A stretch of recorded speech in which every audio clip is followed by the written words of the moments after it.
안녕하세요. 여러분들께 재미난 이야기를 선사하기 위해 찾아온 저를 간단하게 소개하자면 아직은 30대 중반이라고 슬쩍 말을 하고는 있지만 30 후반을 향해 거침없이 달려가고 있는 여자랍니다.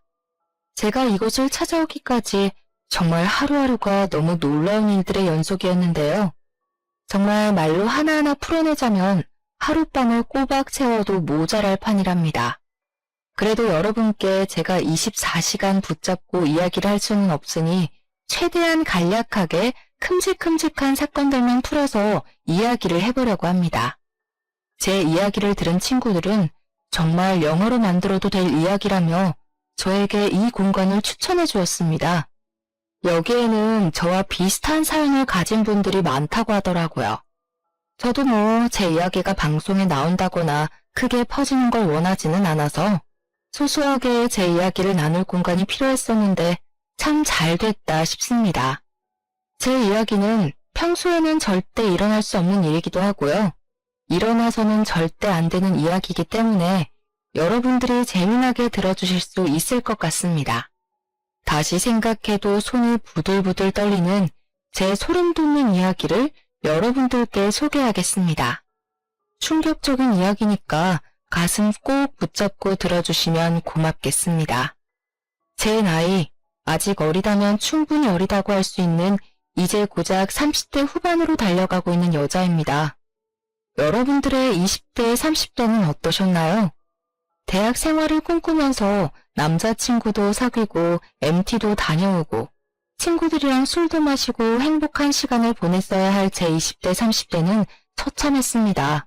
요즘 시대에도 이런 일이 일어날 수 있다고 하실 법한 일을 제가 겪었고 제가 산 증인입니다.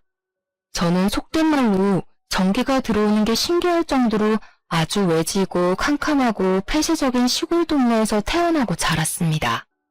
마을 사람들은 몇 가구 되지 않았는데 상당히 고시식하고 옛것을 그대로 지키려고 하는 발전하지 못한 사람들이 옹기종기 모여서 자기들끼리의 터전을 구축하고 살았습니다.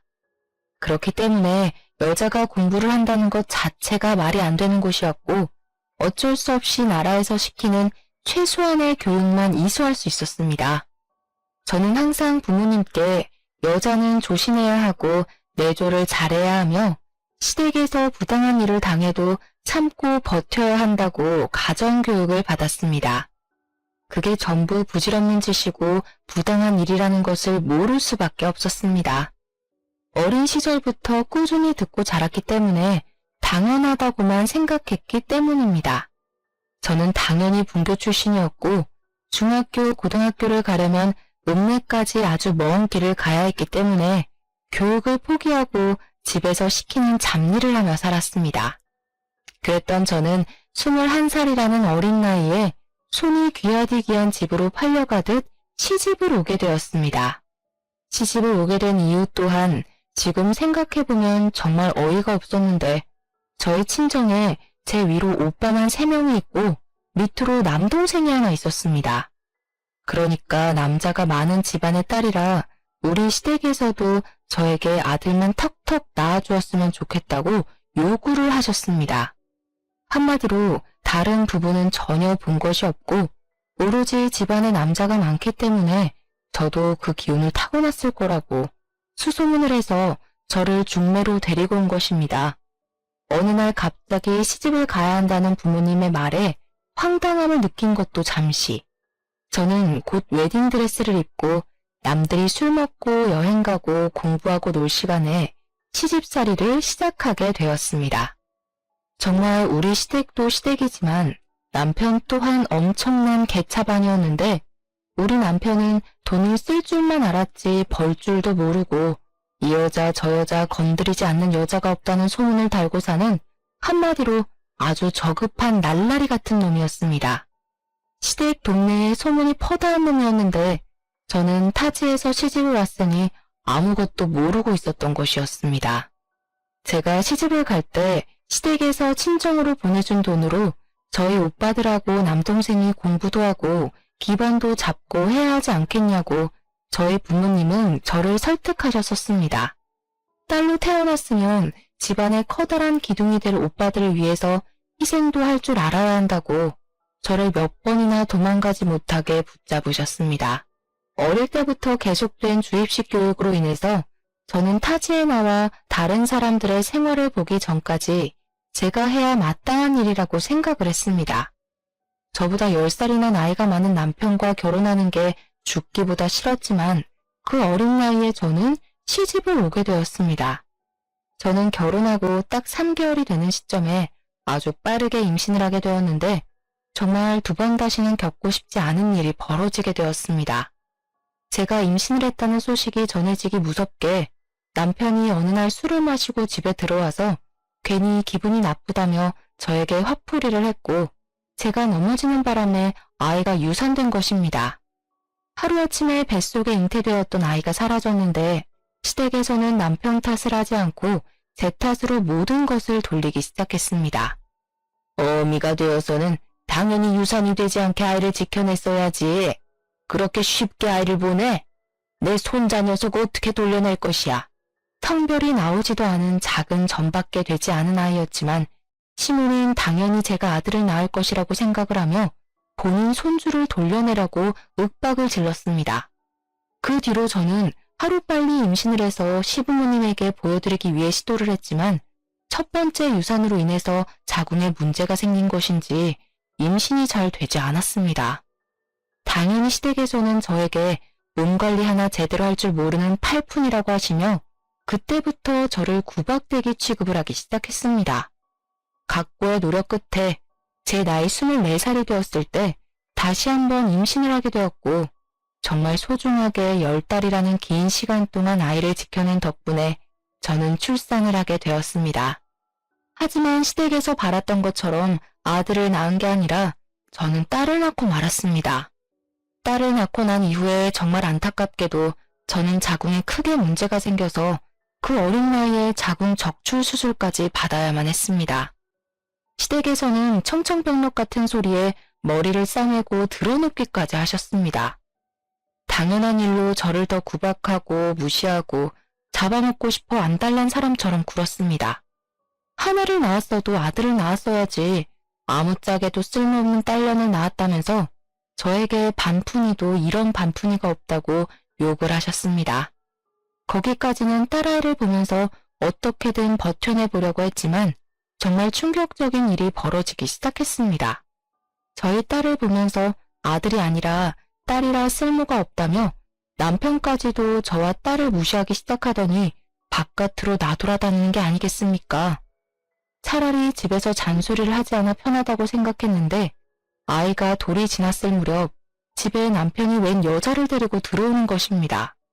저는 순간 불안한 마음에 자리를 피하고 싶었지만 시부모고 남편이고 저를 불러앉혀놓고는 그 여자를 옆에 낀 남편이 자기의 내연녀라고 당당하게 말을 하더라고요. 저에게 들킨 것도 아니고 당당하게 남편이 먼저 자신의 내연녀라고 소개를 하다니 너무 황당해서 아무런 소리도 내지 못하고 부들부들 떨었습니다. 내연녀라는 사람은 저에게 너무나도 태연하게 인사를 했는데 그 순간 머리 끝까지 열이 받아서 그 여자 앞에 있던 뜨거운 커피를 그녀에게 부어버렸습니다. 단 한 번도 시모의 잔소리를 막아준 적이 없었던 남편이 그 여자의 앞을 막아서면서 그 뜨거운 커피를 대신 맞아주더라고요. 당연히 시부모는 저에게 제정신이냐고 소리를 지르고 난리를 쳤지만 저는 그 무엇보다 남편이 그 여자를 감싸주기 위해 커피를 대신 맞아주었다는 게 더 충격적이었습니다. 저를 그렇게 구박하고 때리던 남자가 그년이 커피 맞는 꼴을 못 봐서 대신 맞아주다니. 눈물이 앞을 가리는 듯한 느낌을 받았지만 꾹 참았습니다. 사랑 없이 한 결혼이라고 하지만 아이까지 있는데 어떻게 제 앞에서 그런 꼴을 보여줄 수가 있단 말입니까? 하지만 연타로 저에게 충격을 주기로 결심했는지 남편은 내연녀 뱃속에 아이가 있다는 소식까지 저에게 전해주었습니다. 잔인하게도 본인의 아이를 가졌고 아들일 것 같은 느낌이 든다면서 데리고 살아야겠다고 일방적으로 통보를 해왔습니다. 저는 남편과 결혼 생활을 이어나갈 자신이 없었습니다. 여러분들이라면 이런 상황에서 남편과 남편의 내연녀와 함께 살 수 있을 것 같습니까? 하지만 저는 그곳에서 버티지 않으면 안 되는, 한마디로 아무것도 할 수 없는 사람이 되어 있었습니다. 친정 또한 시댁에서 받은 돈이 있었기 때문에 저에게 욕심이 그득한 말투로 그 집에서 모진 수모를 버텨내야만 한다고 저에게 위로가 아닌 강요를 해왔습니다. 어차피 그 여자는 내연녀일 뿐이지 않느냐. 본처는 저이기 때문에 무조건 버텨내야지만 그 집안에서 한 몫을 당당하게 챙길 수 있는 거라고 하셨습니다. 나중에 유산을 다 받아 챙기고 나면 내연녀가 울고불고 빌 것이 분명하기 때문에 무슨 일이 있어도 포기하면 안 된다면서 저에게 할 수 있는 건 버티기밖에 없다고 하셨습니다. 저처럼 심신이 미약한 사람에게는 너무나도 어려운 요구였고, 저는 정말 몇 번이고 그 집을 탈출하고 싶다는 생각만 맴돌며 하루하루를 힘들게 보내야만 했습니다. 제가 점점 집에서 할 수 있는 일이 줄어들고 말이 사라지고 가족들이 저를 찾게 되지 않고 저와 제 딸은 뻗어놓은 보리자루 같은 취급을 당했습니다. 저의 입지가 좁아들수록 내연녀는 점점 더 당당해졌고 불러오는 배를 내밀면서 보란듯이 저에게 웃음을 흘리고 다녔습니다. 어깨에 힘이 잔뜩 들어가 저를 집안의 가정부로 취급하는 내연녀를 보면서 딸을 끌어안고 얼마나 울었는지 모릅니다. 하늘이 무심하다는 말이 이런 데에 쓰는 말인 건지, 내연녀는 꼬박 10달이라는 시간 동안 아이를 품은 뒤 건강한 아들을 출산하였습니다. 시댁에서는 아들을 떡하니 낳은 내연녀에게 세상에서 제일 가는 복덩이라며 건물도 하나 넘겨주고 아들을 태우고 다니라며 비싼 외제차도 하나 뽑아주었습니다. 당연히 내연녀를 감싸고 도는 시댁에서는 저에게 더 이상 볼 일이 없다면서 집안에 돈을 축 내지 말고 딸과 함께 떠나라는 식으로 말을 하셨습니다. 딸 가진 죄인을 왜 우리 집에 데리고 살아야 하는지 도무지 모르겠다. 당장 이혼 서류에 도장부터 찍지 못해? 저 떡두꺼비 같은 아이가 우리 아들의 친 핏줄이다. 딸 같은 건 우리 가족의 피를 이어받았다고 할 수 없어. 저를 비난하고 무시하는 것까지는 어떻게든 참아낼 수 있었지만 저에게는 둘도 없이 소중한 딸까지 부정을 하기 시작하니 정말 버텨낼 재간이 없었습니다. 저는 그 집안에서 본처라는 직함을 달고 있으니 죽기 직전까지 무조건 버텨내라는 친정과 나가서 눈에 띄지 말라고 협박하는 시댁 사이에서 너무나도 괴로웠습니다. 모든 식구들이 내연녀의 편을 들어주고 감싸고 돌고 있으니 내연녀는 기구만장해져서 저에게 말도 안 되는 요구들을 하기도 했습니다. 본인이 밤새 잠을 자지 못해 피곤하니 본인 아들을 저에게 돌보고 있으라며 그동안 낮잠을 자고 오겠다고 사라지는 경우도 종종 있었고요. 모유를 먹이느라 전몸살이 찾아와 온몸이 쑤시고 아프고 하니 당장 뜨거운 침실팩을 들고 와서 본인의 몸을 주무르라는 요구를 할 때도 있었습니다. 저는 그런 내연녀에게 지금 누구에게 무슨 부탁을 하고 있는 것이냐, 절대로 들어줄 수 없다고, 사람이 양심이 있으면 나에게 이러면 안 된다고 혼쭐을 냈습니다. 물론 제가 생각했을 땐 본처로서 당연히 할 수 있는 말이라고 생각했으나 시댁의 입장에서는 제가 엄한 사람을 혼낸 것이라 취급을 하더라고요. 네가 지금 떡두꺼비 같은 손주를 낳은 우리 며느리에게 난리를 쳤다는 게 진짜냐? 몸이 아프다는 애를 주물러 주지도 못할 망정 싫은 소리를 해? 어머님, 제가 왜 남편의 내연녀의 수발을 들어야 하나요? 저렇게 뻔뻔하게 나오는데 제가 왜 그래야 하냐고요. 네가 우리 집에서 하는 일이 뭐야? 맨 밥이나 축내고 네 딸도 꼴도 보기 싫어 죽겠는데 억울하면 아들을 떡하니 낳았어야지. 다 네가 해야 할 일을 제대로 하지 못해서 생긴 일 아니냐. 적어도 우리 집 대를 끊어놓을 위기에 처했으면 눈치라도 보고 며느리에게 감사해야지. 도대체 누가 며느린데요? 시끄러. 너만 사라지면 저 아이가 우리 집 며느리가 될 아이야. 억지로 쫓아내지 않고 네 발로 스스로 나갈 때까지 기다려주고 있다는 걸 왜 모르니?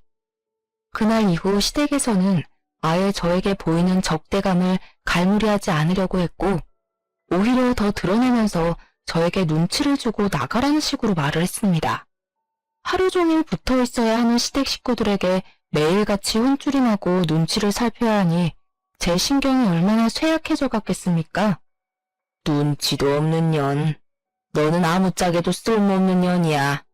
이 정도 했으면 알아듣고 짐 싸서 나가야 하는 거 아니니? 오갈 곳 없는 고아라서 그런 거 아니에요? 어머, 이렇게 구박을 받으면서까지 여기서 버텨내야 하다니 정말 안 됐어요. 안 되긴 뭐가 안 돼. 그러길래 애초에 사근사근하고 아들만 턱턱 나왔으면 이럴 일이 있었겠어? 일부러 아들만 가득한 집 처녀를 데리고 왔더니 너도 그렇고 너네 친정집도 그렇고 네가 낳은 그 하찮은 딸려내게까지 들어가는 돈이 아까우니 당장 이혼을 하고 나갔으면 좋겠구나. 저는 솔직히 시부모의 잔소리를 가장한 비난과 내연녀의 당당함, 남편의 무관심한 태도까지 한 귀로 듣고 한 귀로 흘려버리며 버틸 수 있긴 했습니다.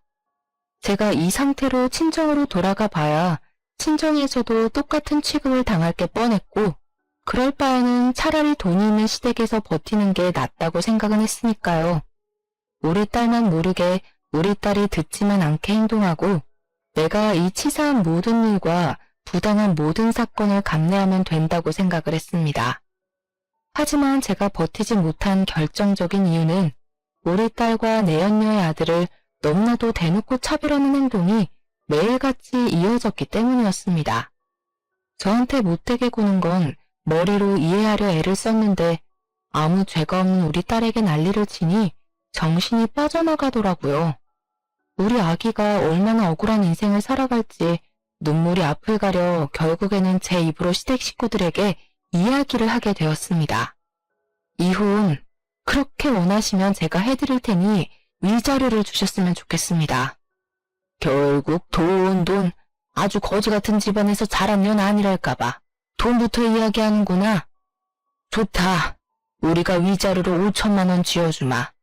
이 정도면 네가 해온 짓에 비해 아주 후하게 쳐주는 것 같으니 잘된 것 아니니? 5천만 원이라뇨. 적어도 저와 제 딸이 살 수 있는 집을 구할 돈은 마련을 해주셔야죠. 내연녀에게는 아들 낳았다고 오피스텔도 하나 주셨잖아요. 아주 욕심이 그득그득하구나. 너 처음 시집 올 때 우리가 너네 집에 얼마를 주고 데려온 줄 아니?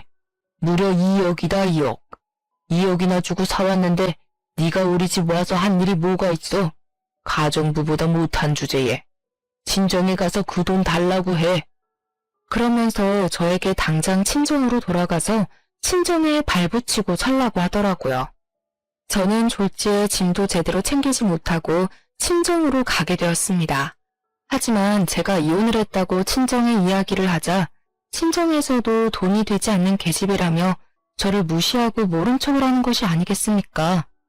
본인들 먹고 살 돈조차 없다면서 저와 제 딸을 책임져 줄 수 없다고 나가서 알아서 벌어먹고 살아보라며 문을 걸어 잠그고 열어주지 않았습니다. 아예 저의 연락조차 받아주지 않고 문도 열어주지 않았기 때문에 저는 결국 딸을 데리고 지하 단칸방을 얻어서 살기 시작했습니다. 하지만 제가 정말 쫓겨나오듯이 도망쳐 나왔기 때문에 짐을 시댁에서 다 빼오지를 못해서 짐을 챙기러 가야겠다는 마음에 단칸방 생활을 한 지 2달쯤 지나서 시댁을 찾았습니다. 거기다가 남편이랑 마주치게 되면 우리 아이도 당신의 아이이니 양육비를 지급해달라는 이야기를 꼭 하고 싶어서 당당하게 찾아갔습니다. 그때 제 나이가 벌써 시집 온 지 7년이라는 시간이 흘러 28살이 되었을 텐데 저도 어디서 주워들은 건 있지 않겠습니까? 아이의 아버지가 남편으로 되어 있다는 것은 변함없는 사실이기에 남편이 아이의 양육비를 지급해야 하는 것 또한 불변의 진리였습니다. 아무튼 시댁에 찾아갔는데 집이 초상집 분위기나 다름없는 것이 아니겠습니까? 이게 다 무슨 일인가 싶어서 두리번거렸습니다. 저와 오랜 시간 함께했던 일하시는 아주머니께서 저를 발견하시고는 놀라서 여기는 무슨 일로 왔냐고 물어보시더라고요. 저는 짐을 가지러 왔고 남편을 잠깐 만나고 싶다고 이야기를 했더니 일하시는 분이 글쎄 우리 시부모가 갑자기 죽어버렸다고 말을 해주는 것이 아니겠습니까? 갑자기 죽었다고요? 왜요? 자세한 건 글쎄 저도 잘 모르겠는데 두 분이 볼일을 보러 차를 타고 나가셨는데 차량 브레이크가 고장이 났대요. 그렇게 사람 못되게 굴고 욕심 잔뜩 부리시더니 너무 허망하게 가셨지 뭐예요. 저는 솔직히 시부모가 한날 한시에 죽었다는 것이 충격으로 다가오기보다는 통쾌하다는 생각이 먼저 들었습니다. 조강지처인 저를 그렇게 모질게 내치더니 아주 벌받았구나 싶었습니다. 저는 시댁에서 제 짐을 빼오려고 했지만 일하시는 아주머니께서 저에게 말씀하시기를 남편이 제가 찾아오거나 물건을 가져가라고 하면 절대로 주지 말라고 했다는 겁니다. 자기도 고용이 된 입장이라서 무시할 수가 없다고 이만 돌아가 달라고 말을 하는데 아주머니 입장도 있으니까 제가 물러서게 되더라고요.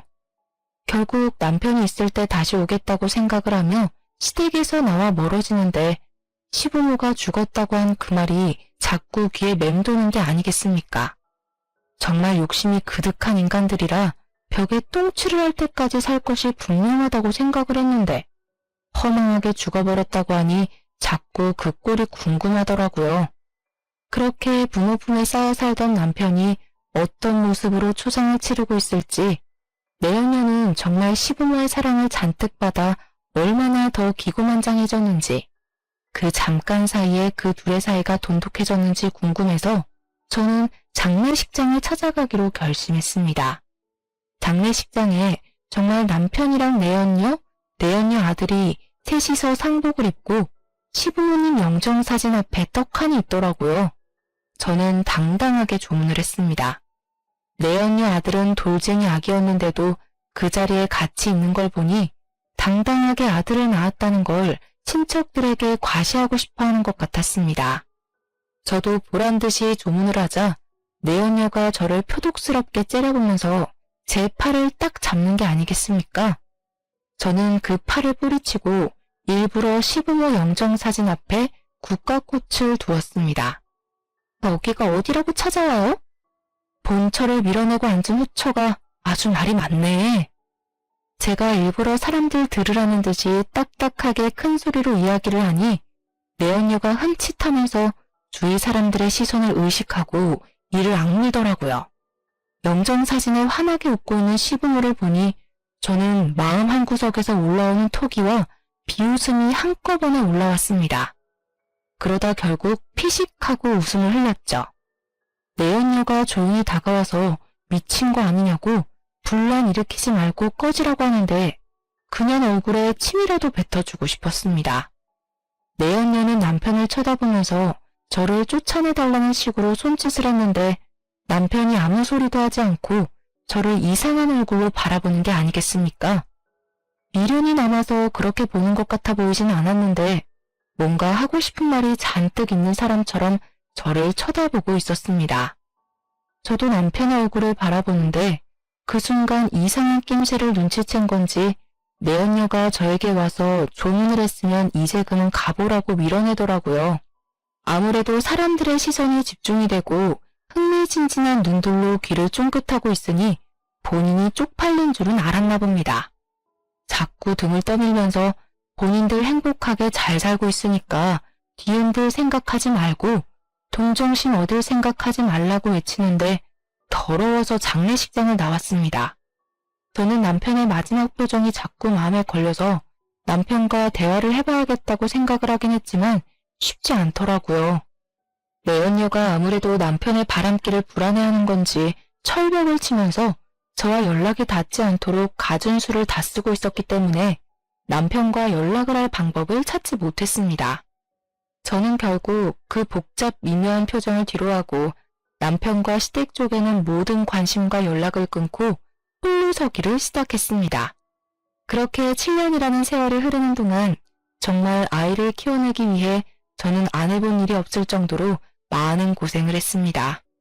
그 어떤 가족도 저에게 도움을 주지 않았고 연락조차 되지 않았기 때문에 저는 여러 해를 돌아다니며 했고 결국에는 식당 일에 정착해서 아이를 키워내고 있었습니다.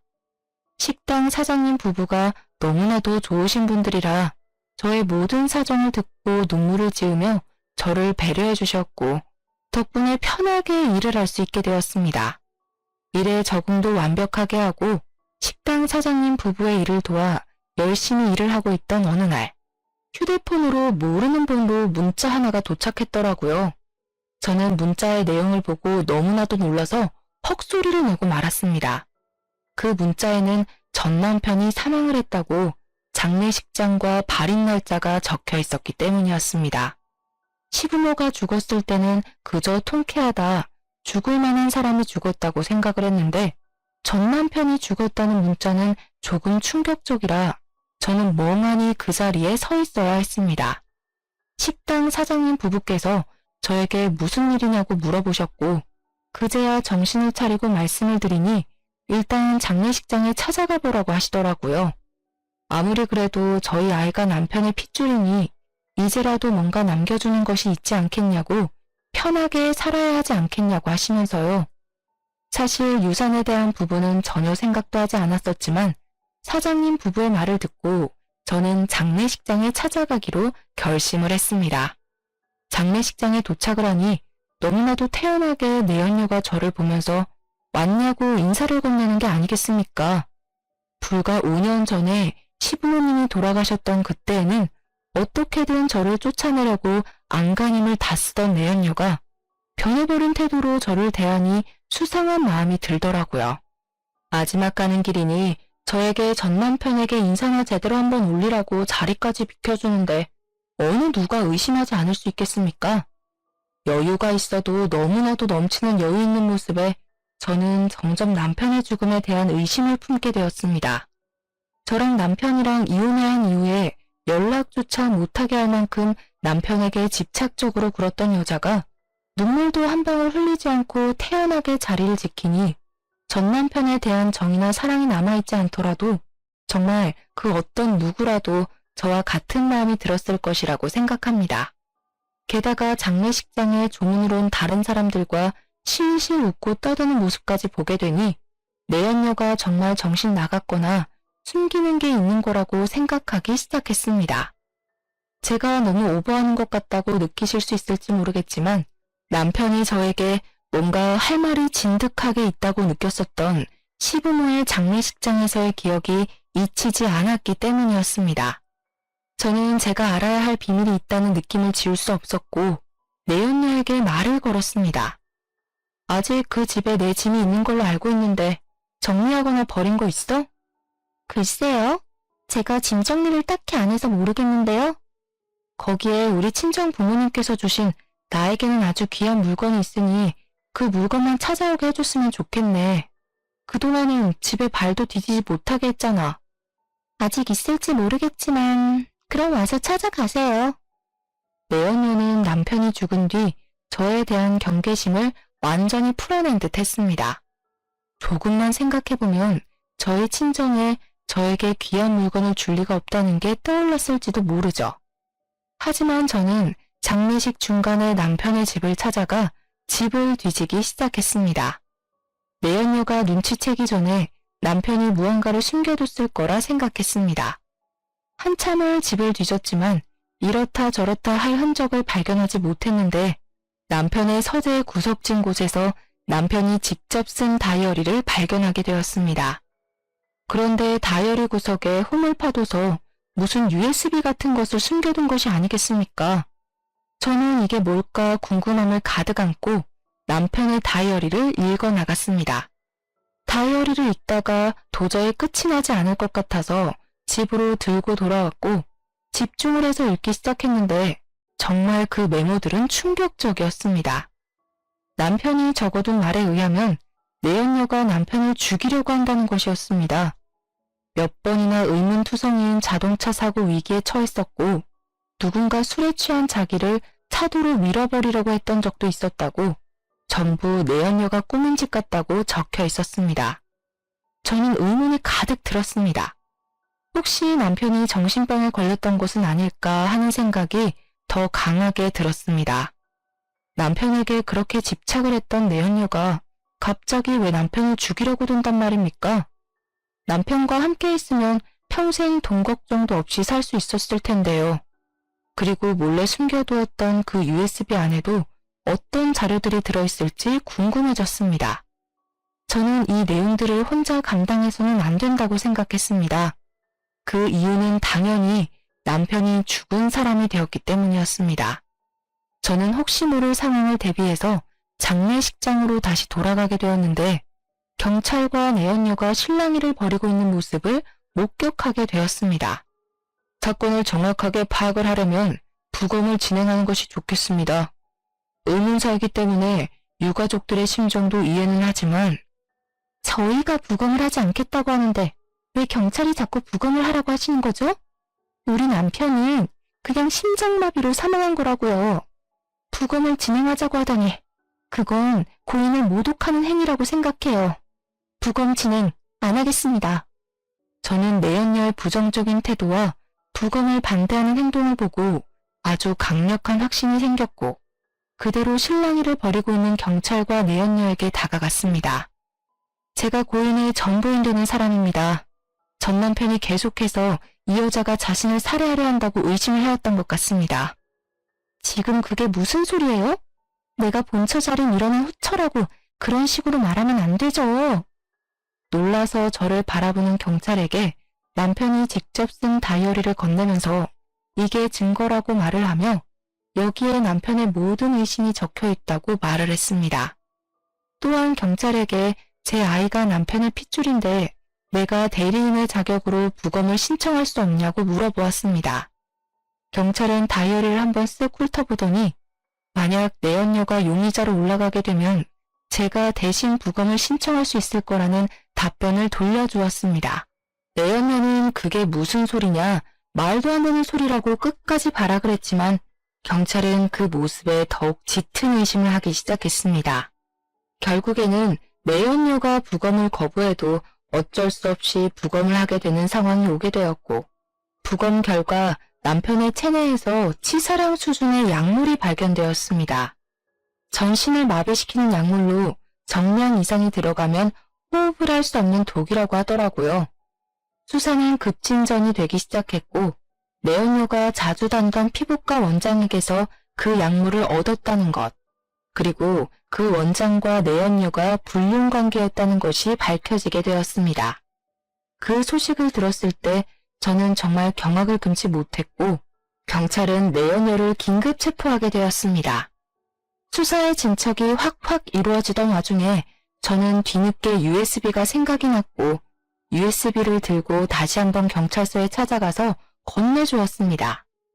다이어리에 같이 들어있던 것인데 수사에 도움이 될 만한 것이 들어있을지도 몰라서 가지고 왔다고 하니 바로 한번 확인을 해보자고 하시더라고요. 경찰서에 있는 컴퓨터로 확인을 해보았는데 거기에는 주차장 CCTV 영상이 들어있었습니다. 경찰은 저를 보고 누군지 알아보겠냐고 물어보았는데 주차장에 놓인 차가 돌아가신 시부모의 차인 것이 아니겠습니까?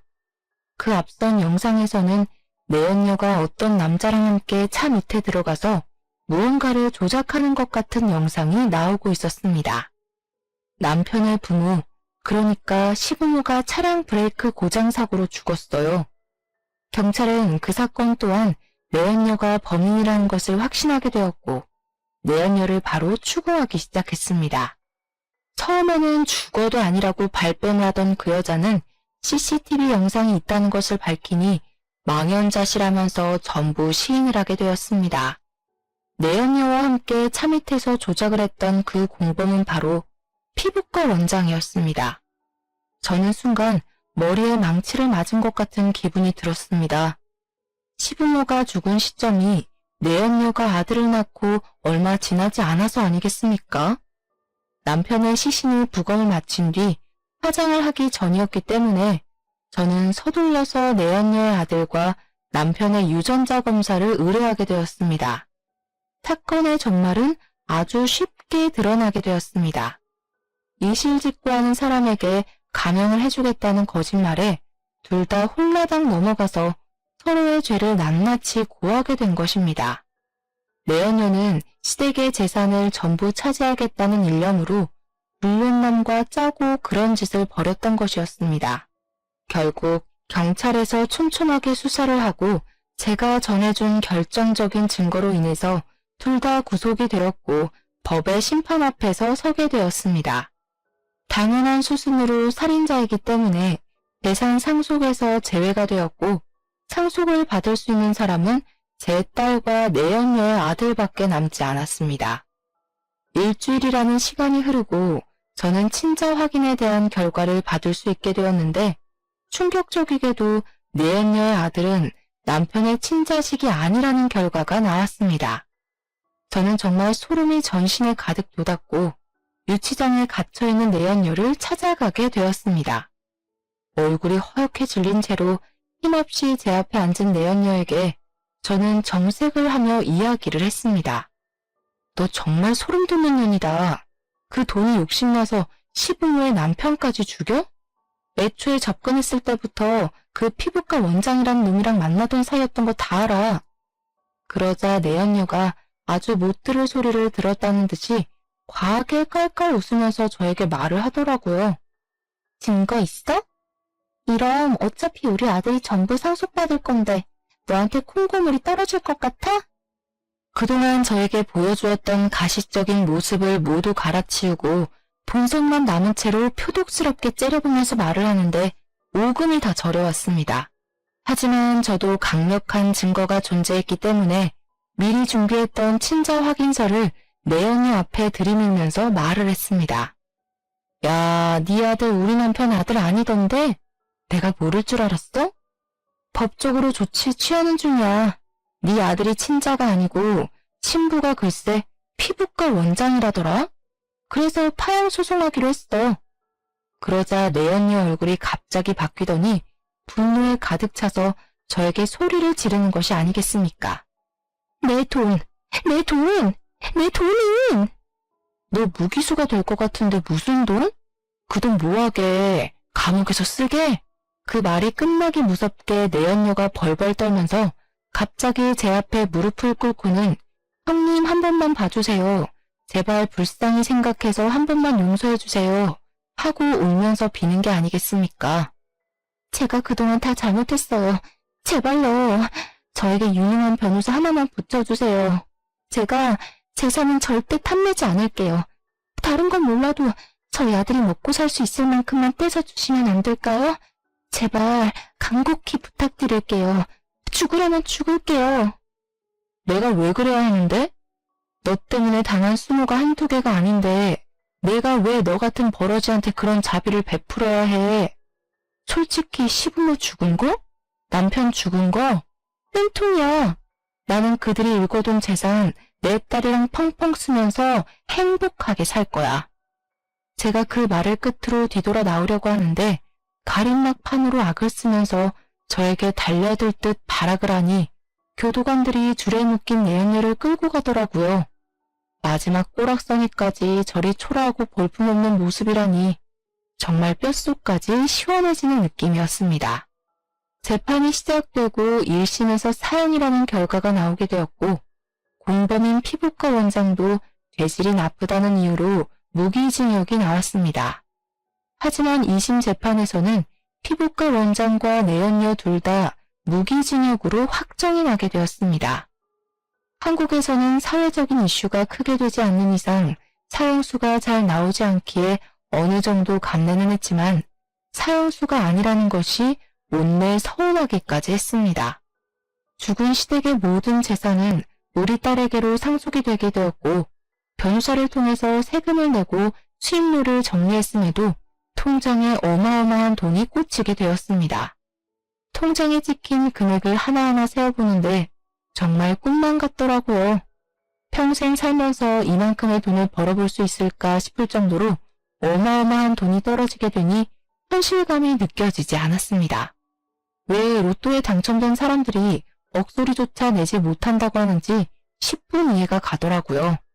주변을 정리하고 나니 1년이라는 시간이 뚝딱 흘렀는데 어느 날 갑자기 내연녀가 구구절절한 편지를 저에게 보냈더라고요. 자기를 용서해줄 생각은 없냐? 감옥 생활이 너무 힘들다고 차라리 죽고 싶은데 감시가 심해서 죽을 수도 없다고 말입니다. 저는 당연히 그 편지를 다 읽고 박박 찢어버렸습니다. 제가 왜 그런 정신나간 놈들을 너그러운 마음으로 용서를 해줘야 한단 말입니까?